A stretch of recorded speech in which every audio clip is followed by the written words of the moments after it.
Assalamualaikum warahmatullahi wabarakatuh. Waalaikumsalam. Alhamdulillahirabbil alamin. Wassalatu wassalamu ala asyrofil anbiya'i wal mursalin wa ala alihi washabihi ajma'in. Asyhadu an la ilaha illallah wa asyhadu anna Muhammadan abduhu wa rasuluh. Qala ta'ala fi kitabihil karim. A'udzu billahi minasyaitonir rajim. Bismillahirrahmanirrahim. Yarfa'illahu alladhina amanu minkum والذين أوتوا العلم درجات. قال رسول الله صلى الله عليه وسلم من أراد الدنيا فعليه بالعلم ومن أراد الآخرة فعليه بالعلم ومن أراد المال فعليه بالعلم. صدق الله العظيم وصدق رسوله. Syukur alhamdulillah dan sama-sama kita bersyukur Allah Subhanahu wa taala, yang mana dengan rahmat Allah kita masih diberi kesempatan untuk dapat berhadir pada malam yang ke-7 Ramadan bertepatan dengan Jumat pada malam ini. Mudah-mudahan selanjutnya Allah akan memperpanjang umur kita sehingga selesai dalam Ramadan sampai ke akhir. Tidak lupa selawat dan salam kita tunjukkan ke pangkuan Nabi besar Muhammad SAW yang telah membawa kita dari alam yang sebelumnya jahiliyah pada alam yang lebih beradab seperti sekarang. Yang kami hormati Bapak Imam Cik dan Imam dari Musawi dan Mutaqin, Ketua BKM, dan Bapak-bapak dan ibu-ibu jamaah salat Isya tarawih dan witir yang dirahmati Allah. Mari kita simak sebuah ayat Allah SWT merupakan ayat Mujadalah, ayat yang 11 yang berbunyi Bismillahirrahmanirrahim.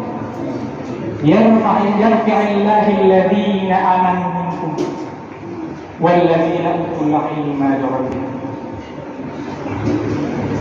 Dan Allah meninggikan orang-orang yang beriman di antara kamu dan orang-orang yang berilmu pengetahuan beberapa derajat. Kemudian kita lihat lagi kepada hadis Rasulullah SAW, man arada dunya fa'alaihi bil ilmi wa man arada al-akhirah fa'alaihi bil ilmi wa man arada huma fa'alaihi bil ilmi. Jika kamu mencari dunia, maka hendaklah dengan ilmu, dan jika kamu mencari akhirat atau kebahagiaan akhirat, hendaklah dengan ilmu. Dan jika kamu ingin mencari kedua-duanya, itu juga dengan ilmu. Jadi tema ceramah kita pada malam ini yaitu tentang kewajiban dalam menuntut ilmu. Allah Ta'ala tadi sudah mewajibkan kita yang pertama dalam surat Al-Mujadalah ayat 11. Kemudian ditambah beberapa hadis Rasulullah SAW dan beberapa darinya itu barangkali kurang begitu sahih, seperti misalnya Utolobul ilmu minal mati minal lati, kemudian ada Utolobul ilmu walau bisin, kemudian ada beberapa yang lain lagi yang kurang sahih. Amalnya kita tinjau kembali bahwa dengan berilmu maka kita bisa melaksanakan segala sesuatu itu sesuai dengan aturan, seperti kata orang-orang berilmu atau kata orang-orang ilmiah, teori tanpa praktek tak berguna, praktek tanpa teori berbahaya. Artinya apa? Mempraktekkan sesuatu tanpa ilmu itu ya tidak ada makna apa-apa. Barangkali kita salah karena tidak ada ilmu yang kita miliki. Tetapi dengan ada ilmu saja tanpa kita praktekkan, maka kita tidak ada gunanya sama sekali. Ada seorang yang punya ilmu yang alim sekali, yang memiliki segalanya, tapi dia tidak pernah menurunkan ilmunya kepada orang lain, tidak pernah menceritakan ilmunya kepada orang lain, tidak pernah mengajarkannya kepada murid-muridnya. Maka apa maknanya? Ilmu itu akan menjadi sesuatu yang hilang begitu saja sirna tanpa ada manfaat untuk orang lain. Oke? Kita akan kembali kepada apa yang kita telah pada malam ini, yaitu ilmu dalam rangka kita melakukan ibadah. Kalau ilmu dunia barangkali bukan kompeten saya untuk menceritakannya tentang ilmu teknik dan segala macam. Sekarang kita berkonsentrasi kepada ilmu sholat, karena itu adalah yang utama. Menarik apa yang sudah dibahas oleh Tengku Munawir malam kemarin tentang sholat, yang menarik karena beliau tidak membahasnya secara lengkap. Barangkali ada beberapa yang bilang di antara pembahasan beliau, sholat itu tidak akan sah jika tidak cukup syarat dan rukunnya. Ya, tidak sah jika tidak cukup syarat hukumnya. Bukan kapasitas saya untuk mengatakan sah tidaknya sebuah salat, tapi itu kita meninjau kepada hukum-hukum dan ilmu-ilmu yang sudah kita pelajari. Ya. Jadi untuk itu perlu ada syarat rukun dan batalnya salat. Yang pertama, jika kita sholat, apa yang menyebabkan salat itu menjadi sah? Yaitu dengan berwudu. Wudu itu baru sah apabila kita menggunakan air, dan air itu terbagi pada beberapa macam. Kalau dulu pada zaman dulu kami di sebelah sana bagian Aceh Barat Selatan itu selalu dalam pengajian itu setiap malam Jumat itu kami ngajinya seperti itu ya, ngajinya. Jadi kalau sekarang ini karena anak-anak kita itu diajarkan pakai bahasa Indonesia, jadi agak susah untuk memahami dia barangkali, karena kami dulu belajar bahasa Aceh. Jadi ini tadi buah bagi, naput buah bagi. Contoh buah bagi, yang pertama ilmu tolak, yang kedua ilmu kro, yang ketiga ilmu stakmal, yang ketiga ilmu najis. Ilmu tolak dan jurubadua budak tumi, pun imon kedua ilmu lematai, pun iujin ino ibu kunang isungai, ujo ilaut bandung suci jika pakai. Ia mikrof yang berada sama Allah dalam bejana yang menggerakkan misi besar. Lagi kain dalam nado yang tak utuh misi mata memanjinan hukum. I menajis i yang turun 20. Orang najis i menajis bahkan terubah. Cara ubah i 20 pertama B, yang kedua ubah rasa dengan tes. Kemudian ketiga ubah dengan berwarna salah satu dalam yang kita jaga. Jadi itu dulu yang dipelajari. Airnya yang kita gunakan sebagai alat untuk berwudu. Kemudian apa syarat sahnya wudu? Ada beberapa syarat sahnya wudu. Yang pertama, angkat hadas, artinya kita bersih dari segala hadas najis. Kedua, tasrah ibangka. Kile tasrah jarum sengke, keput lagi sampul kepala. Kelima, tasrah 2 kaki, tertib nabi 6 perkara. Jadi ada 6 perkara sahnya wudu. Yang pertama kaki sudah sah kita menggunakan airnya, yang kedua sahnya wudu, baru kemudian sahnya salat. Bagaimana jadi sah salat? Kita harus tahu rukun salat. Rukun salat ada berapa perkara? Kemarin tadi malam itu dikatakan 13 perkara. Kalau kami dulu belajarnya lebih enak lagi. Pertama nilai, kedua berdiri, Al-Fatihah, kelima rukuk, keenam i'tidal, ketujuh sujud, ke-8 antara 2 sujud, ke-10 berkait-kait, ke-11 membaca kait-kait, ke-11 tilawah, 12 saling lelah tertib. Rukun leblah tak bagi leh, pertama kalbi, kedua qauli, ketiga fi'li. Jadi belajarnya seperti itu. Yang pertama kalbi, dalam hati. Untuk kalbi ini karena kita dalam hati saja. Kemudian qauli dengan lidah, seperti membaca Fatihah dan sebagainya. Yang dibaca itu qauli. Kemudian fi'li dan anggota, i'tidal, rukuk, sujud dan sebagainya. Itu antara 2 sujud dan sebagainya. Jadi itu rukun Islam. Kemudian bagaimana? Apakah kita sudah sah dalam sholat itu atau sudah benar sholat kita? Ada lagi namanya syarat batalnya salat. Berapa syarat batalnya salat? Ada 11 perkara. Pertama pun kamu tutup, kedua boleh tak kerja, boleh makan, berminum, kelima takin tertawa-tawa, keenam najis, rebak jasad, kebuka aurat, 7 perkara, yang ke-8 belakang kiblat, si kurang muhadmid yang gora, saubani langsung mayang, diplok hilang rumah gada, yang ke-13 itu kesalah, misi Allah tak kendua, sosok yang kedua Tuhan barang gajah binasa. Jadi seperti itu menjuru belajar di pesantren. Jadi sehingga paham. Yang pertama pun dalam tutup, itu anak tidak pernah diajarkan oleh kita bahwa ngomong dalam salat tidak boleh. Tidak sah salatnya kalau mengajar. Karena itu syarat batal salatnya. Berarti kalau dia ngomong batal salatnya. Yang kedua boleh tak kerja. Ini yang paling sering dilakukan oleh banyak orang. Saya melihatnya sendiri barangkali ada di Sulawesi Tenggara. Saya sholat di sini ada di pertama itu begitu mulai Allahu Akbar.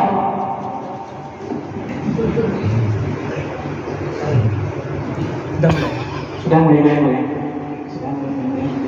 Padahal menurut sebagian imam, ketika kita mengangkat Allahu Akbar, itu katanya 3 kali saja, terlalu ekstrim ya. 3 kali saja karena kita menghayung ke belakang, itu sudah nggak salah di sholatnya, karena sudah dianggap kita bekerja. Apalagi kalau seperti salah anak-anak kita lihat, makanya kita ajarkan sedikit-sedikit ya perlahan supaya mereka itu berubah. Dan barangkali ada beberapa di antara orang-orang yang sudah agak dewasa sedikit itu sering saya lihat di sekeliling kita barangkali. Nah, itu ada beberapa orang yang seperti itu. Setelah mulai sholat, ini dia mulai berpikir.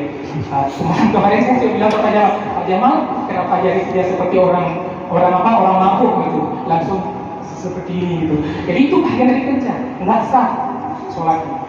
Jadi dikatakan khusyuk itu definisi dari khusyuk itu adalah kita betul-betul berkonsentrasi dengan sepenuh jiwa dan raga kita dan tetap.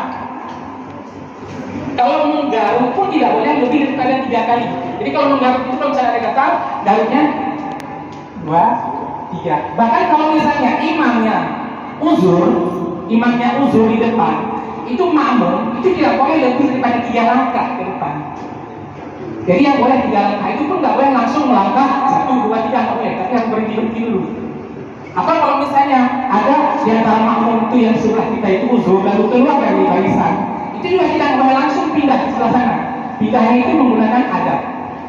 Pindah perlahan, 1, 2 kali, 2 kali, 3 kali kalau diperlukan.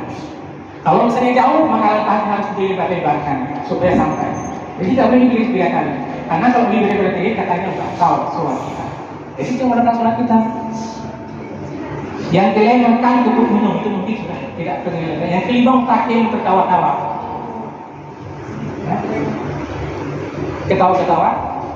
Itu anak-anak juga sering ketawa-ketawa. Bahkan kita lihat sekarang di video itu ada video-video lucu itu banyak sholat tarawih itu yang sekarang diketawain pakai video lagi diketawain.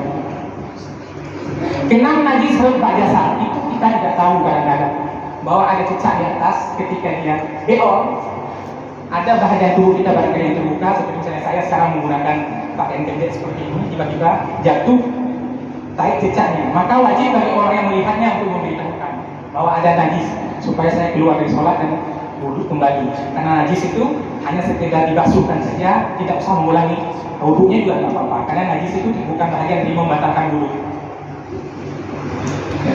Jadi seperti itu. Tapi kalau misalnya imam terkena najis, maka wajib untuk disuruh keluar. Kalau misalnya makmum, makanya kenapa di belakang makmum itu harus orang yang paham sholat, paham ayat. Yang pertama, jika imam salah dalam sholatnya, salah membaca ayat, maka makmum harus membantu. Otomatis makmum yang di belakang imam itu harus orang yang paham Al-Quran atau mengerti Al-Quran. Hafal beberapa yang barangkali. Makanya disarankan kalau misalnya imamnya itu orang awam atau makmumnya itu orang awam, itu imam disyaratkan untuk menggunakan ayat-ayat pendek saja atau ayat yang pernah atau yang mudah dipahami oleh makmum. Kemudian yang kedua, jika makmum melihat imam jatuh najis di atas tubuhnya, maka wajib bagi makmum untuk memperingatkan imam supaya dia keluar dari sholat, digantikan oleh makmum yang bersangkutan. Kalau tidak mau, ada syaratnya. Pertama disentuh, kedua disentuh, bertemu langsung ya, itu kan seperti itu kan pengajian kami seperti itu, langsung digeser ke belakang, digeser karena sholat kita gara-gara imam semua sholat tidak sah. Makanya kalau bapak ibu misalnya pernah ke pesantren, itu ketika kita sholat di pesantren itu, lalu tiba-tiba ada beberapa orang yang langsung bangun sendiri, namanya diparaknya itu dalam sholatnya, itu karena beliau sudah nggak percaya dengan makmum. Jadi langsung berdiri dan salah sendiri. Jadi salah di dalam sholat. Ya. Jadi kenapa hal itu bisa terjadi? Ya karena ilmunya kita masih di sana. Tadi kita kembali kepada awal, yaitu kita dengan adanya ilmu maka kita tahu cara sah salat, syaratnya sholat apa, kemudian rukun sholat itu apa, kemudian bagaimana cara sah salat, kemudian apa yang membatalkan sholat. Sehingga kita harapkan untuk ke depan sholat kita itu lebih bagus, sehingga lebih mungkin dalam hati kita itu lebih nyaman. Kita merasa bahwa kita sudah benar melakukannya. Barangkali insya Allah bukan saya yang menentukan kami diterima oleh Allah atau tidak. Itu hak prerogatif Allah Taala. Tapi jika kita melaksanakan sesuai dengan aturan, kalau misalnya kita membuat menjalankan sebuah mesin, kita ikuti aturan 1, 2, 3, 4, maka biasanya mesinnya akan nyala. Gitu.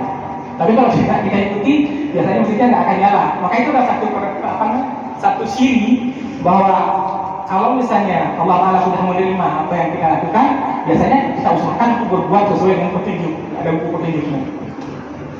Nah, jadi kelima najis adalah jasad terbuka aurat 7 perkara. Sering kali ibu-ibu ya, ini ibu-ibu mohon maaf, ketika ada kipas angin, jika ibu-ibu menggunakan mukena dari parasut, itu ketika sujud itu katanya terbuka ya, parasutnya terbuka. Itu pernah saya lihat ada beberapa yang di video kan gitu ya, itu mukenanya terangkat sehingga nampak auratnya, maka tidak sah salat. Kalau orang melihat aurat ibu-ibu maka tidak sah salat. Kalau orang bapak itu gampang ya, dari pusat sampai dengan lutut. Jadi kalaupun terbuka dadanya, kalaupun terbuka kakinya ya nggak ada masalah, betisnya maksud saya itu tidak ada masalah. Jadi walaupun saya lihat orang lain tidak ada masalah karena auratnya bukan tidak sampai di situ. Yang kedelapan belakang kiblat. Barangkali kita jarang melakukannya karena sekarang sudah ada kompas, sudah ada kiblat yang baik. Kemudian si kurung melihat nik yang goga. Nah, nik yang goga itu yang mana? Ketika kita mulai berniat misalnya usalli fardhu maghribi, lalu kita setelah melaksanakan Bismillahirrahmanirrahim kata imam, maka kita mulai ragu, ini tadi aku niat apa ya? Ulangi aja niatnya kembali. Karena tidak mesti harus yang paling baik sholat adalah sekalian menimur, tapi jika kita ragu maka ulangi saja. Karena imam masih dalam membacakan ayat surah Al-Fatihah, jadi kita masih ada waktu untuk mengikutinya kembali. Si kurang melihatnya juga yang kesiblah itu salah, misi Allah yang kedua. Jadi itu bagi orang-orang yang musyrik. Ini sering ini misalnya seperti ini, kita kadang-kadang tidak sadar. Itu dulu ketika musim main batu, musim ada batu-batu cincin dulu, ada batu cincin sering, kebetulan saya banyak juga terpengaruh batu cincin, tapi saya tidak terpengaruh dengan gaib-gaibnya. Mereka bilang, wah itu batu cincin ini ada ininya, ada mukjizatnya, ada ini, ada itu bahagian daripada syirik. Kalau kita sholat, maka sholat kita menjadi tidak sah dengan membawa batu cincin tersebut, karena sudah ada syirik, menduakan apa yang sudah menjadi hak prerogatif Allah dengan menduakan atau menyamakannya dengan cincin lah, dengan apalah, dengan batu giok lah, dengan jimat lah dan sebagainya. Makanya haram hukumnya menggunakan jimat-jimat bagi bapak ibu semua. Kalau misalnya ada zaman dulu itu kan ada pakai apa benang 7 warna di sini, ada kemudian ada macam-macam itu katanya untuk menangkal ini menangkal itu, sudah itu haram hukumnya. Ya, karena tidak boleh. Itu berarti kita tidak percaya kepada Allah. Percaya kepada Allah, maka berpegang dulu kepada tali Allah dan janganlah bercerai-berai. Apa kata-kata berpegang teguh tadi?